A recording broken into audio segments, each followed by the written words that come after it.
WAPL Mornings with Laura Lee and Cutter. I see there's a picture in the background that says my cat, I believe. Oh. Yeah. Yeah, there's a cat.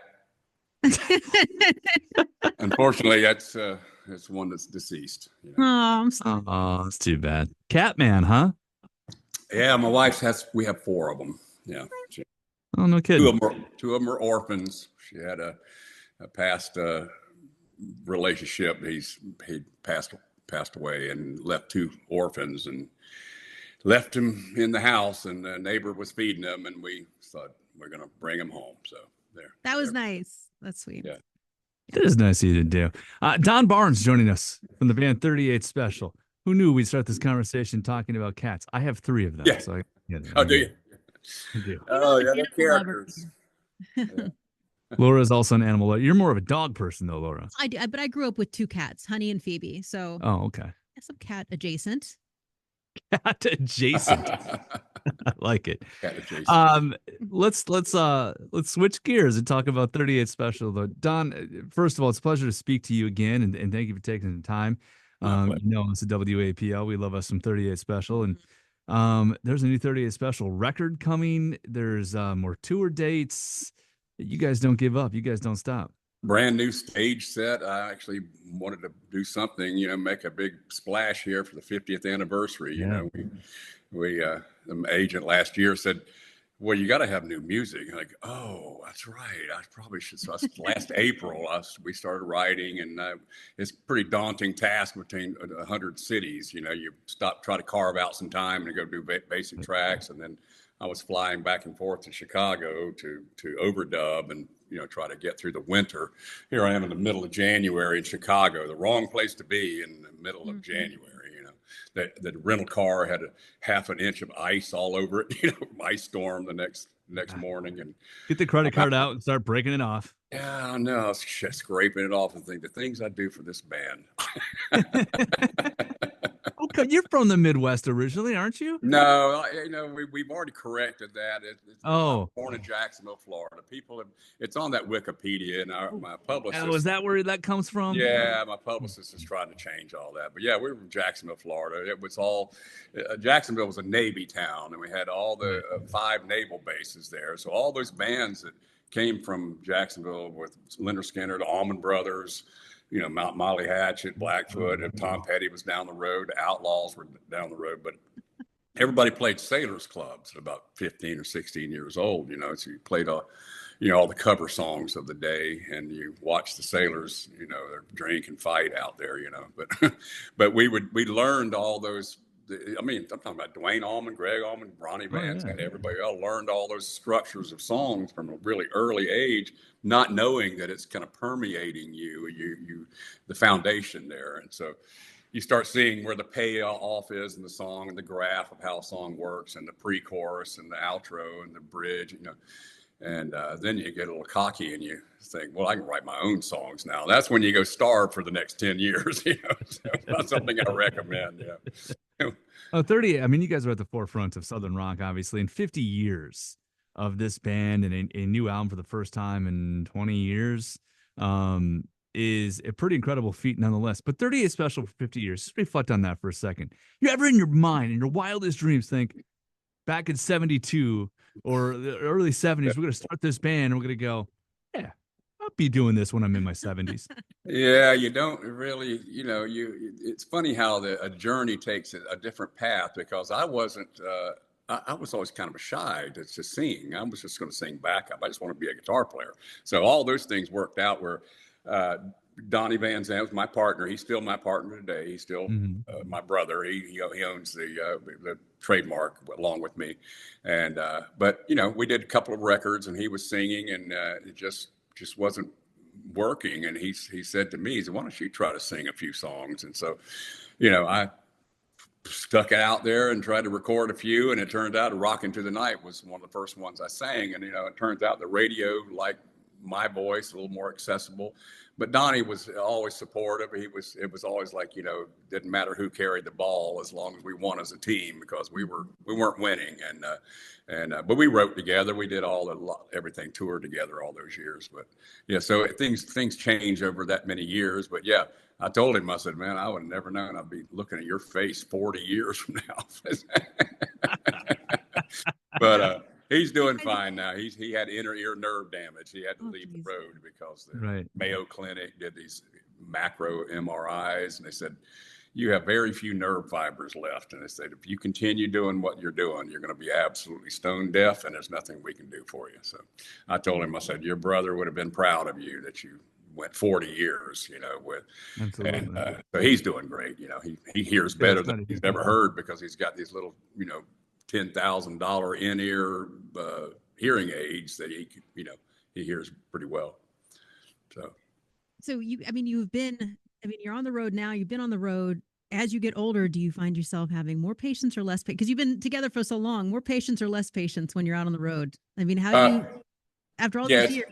It's more patient now, because first of all, technology is advanced, and so not screaming at the monitor man that you can't hear your voice. We have all these in-ear monitors, and you can hear everything clear, just like headphones, basically. So on top of that, the desperation factor is not there anymore. That's something when a new band coming up, they try to hide that desperation, that whole, please like us, please accept us, because we have nothing to fall back on.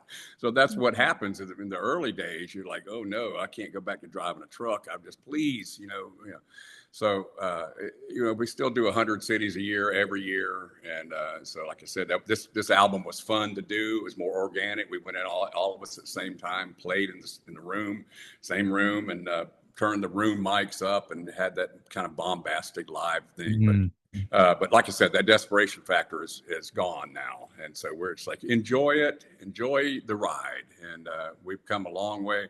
And the album has got all this diverse songs. All I Haven't Said is the first single, but it's not really representative of all the songs on the album. It's just a kind of mid-tempo introspective song that they felt that my management and marketing team, they felt like there was a good gateway back to radio, because it's got the hooks, and it was a little bit of my throwback to the 60s, the Searchers and the Beatles and jangle guitar stuff. I used to love all that stuff. So yeah. I don't know, man. I want to hear some of those 38 special riffs. Man, you're going to hear them. They're all over this record. It's just that one was it stood out. I call it my diamond, because it just makes you feel right, feels good emotionally. Yeah. But the next single is called Slightly Controversial, and I did that with a duet with Pat Monahan from Train, and it's just a slamming guitar in your face song. He crushed it, So we had a great time doing that. But a lot of the songs are big guitar stuff, big riffs and everything. But it's a real ride, takes the whole album takes you for a ride. Don Barnes joining us, and the new album is called Milestone from 38 Special, which will be out in September, correct? Mm-hmm. And like you said, that song is available now. You can check it out at WAPL.com. Of course, the video as well. You guys did that. You look like you were having some fun doing that too. Oh, we did. I didn't know he was going to drop all that B-roll, they call it. They're just behind the scenes, because half the time we didn't know the camera was on us. But it was. He just did it on his own, and it worked out pretty well. It did show another side that we actually still like each other, and we still get along, and we have a good time, Well, that's just it. I love seeing it. A band that's been doing it for 50 years, and it's like, oh, well, look, those guys are still, they're still that's just kids on stage with instruments playing and music. That's pretty rare, and people can see on stage. It is a real celebration of that brotherhood. We're having a good time being there and with each other, playing music. It's a great job to bring that kind of joy to people. We see the instant reactions of people singing along. My sound guy, John Lavati, he told me, he said, I've got to turn you up, because sometimes the crowd is singing louder than you are out there, But, you see high fives and their favorite song, and we know what's coming up next. So it's really like a ride. We take the crowd for a ride, and they're blown away by a certain song. And we know, well, wait till you get a load of what's coming after that, So we just, and you see tears in their eyes every now and then. Is a song, what if I'd been the one to say goodbye? It reminds them of somebody they may have lost or something, gets me a little choked up every now and then trying to sing it. But it makes you want to play it and sing it exactly just like the record, and just like the first day you did it, with the same passion and conviction. Don Barnes, 38 Special and rock and roll, you're doing it for a long time. We keep talking about that. This week, obviously, we learned the news of Ozzy, and I want to ask you, because it's not quite the same genre, but it's rock and roll, man, and it's and I know that man meant a lot to a lot of people. How do you in the music community kind of handle when somebody like that we lose them? Well, he was. It's kind of rare for a metal artist to make an emotional connection with people, and he succeeded at that. All of those songs. Him lyrics like, I don't want to change the world. I don't want the world to change me. That's so purposeful for people who are in a life that maybe don't have a purpose. And, but that's the kind of thing he was. We played in Europe with him. Randy Rhoads was up there. It was, it's historical times. And we had a couple of good times with the. We played this Super Bowl of rock. They'd have all these Aerosmith and Ozzy and us and everybody up there. Triumph, you remember Triumph? I do remember. I think they're coming back out now too. Yeah. So so it's a lot of good camaraderie there. It's sad to lose him. Absolutely. The tour you keep talking about, obviously, is with Kansas. We got to see you guys when you headlined our Christmas show for us about a year and a half ago. And you're right. I think we talked about it then, Don, that it was like, okay, yeah, sure. You off the top of your head, you're going to say Rockin' Into the Night. There's a couple 38 Special songs that pop up. But as you're sitting there watching the band, it's like, oh, yeah, this song. Oh, yeah, this song. Oh, man, I love this song. Yeah, and that one too. At a 38 Special concert. Yeah, Teacher, all these songs from movies, Back to Paradise, all that. We just line them up, and we have. It's kind of a daunting task to put all of those songs. So we put several medleys together. We do about 2.5 minutes of a song instead of 5 minutes. They pretty much get the gist of the song, and then we bang that up with another hit song. Like you said, everybody's like, "Oh, I forgot about that one, that one." So you take them for a ride, and then you stop for a minute and talk for a little bit, but then, do another. We learned that actually from the Beach Boys. Those guys, we played with those guys several times, and they would go out and they have so many hits. You're talking about, oh yeah, that one and that one. They would do 45-minute medleys and then stop and talk and do another 45-minute medley. It was crazy, But they were I know we're off the subject here. The Beach Boys, they always loved the big guitars. They flew in and they ran over there to the show. We were opening, we were playing before them, and it was so funny to see all the Beach Boys on the side of the stage out there because they loved that big amps and big guitars, but they didn't play that necessarily, and so we saw them in the lounge that night after the show, and. I said, geez, you guys need a few more hit songs. I don't think you have enough out there, But the thing, I remember talking because we were around their backstage. They had all these road cases and they had guitar stands with the most expensive vintage guitars you had ever seen. Some 59 Les Pauls and Stratocasters and all that. And I said that night, man, we can't believe the collection of antique guitars, vintage everywhere. Where did you get all those guitars? He goes, oh, we bought them new. I forgot. Oh yeah, 1959. Yeah, we're the Beach Boys. That's how. Yeah, we bought them new in the music store back then. Oh yeah, I forgot about that. So that would be new. But they were pristine, not a scratch. It was off. In the window at the Five and Dime, and right. Do you plan on writing a book anytime soon? Because I bet you have. Oh, everybody said that, but I don't know. True. There's too many out there. I've read a few of them, but Sammy Hagar's book is great. Tommy James has got a great album, a great book.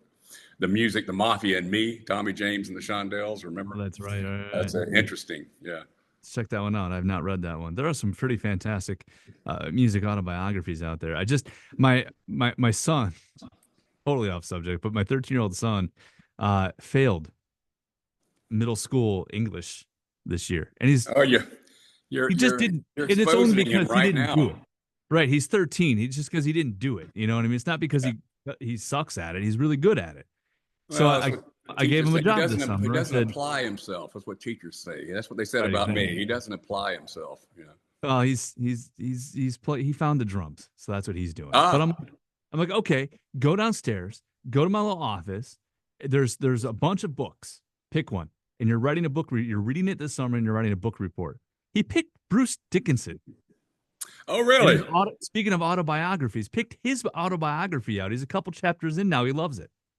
I heard that was a good book. We toured. Iron Maiden opened for us when they first came to America.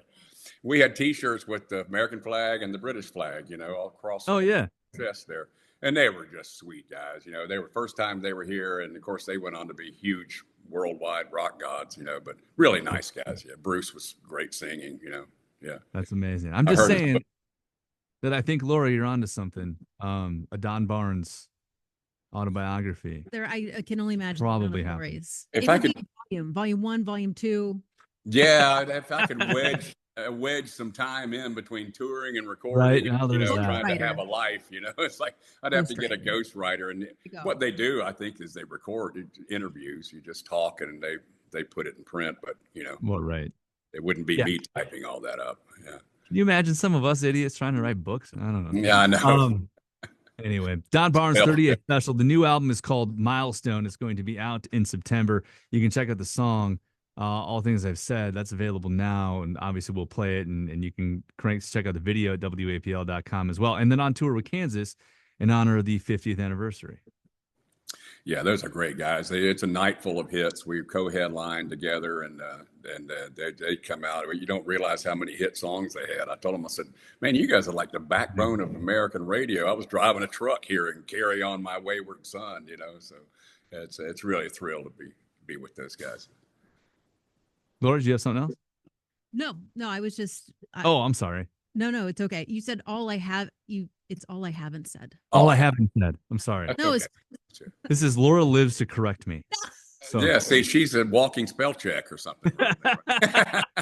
good. I can't do it. Yeah. Don Barnes 38 special. It's always good to see you, my friend. Thank you for doing My this. pleasure. Thank you for having me on.